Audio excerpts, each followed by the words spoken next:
you're working on a F550 or 250 or 350, maybe even a 6-liter or 7.3, I'm working on a 7.3. Do yourself a favor if you're working on this thing and get rid of these right here. These engine pullers, the little mounts.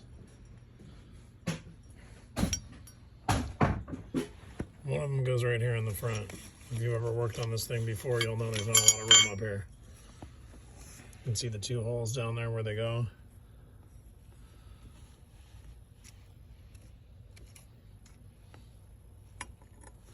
They're getting in the way of everything. It's another one back over there.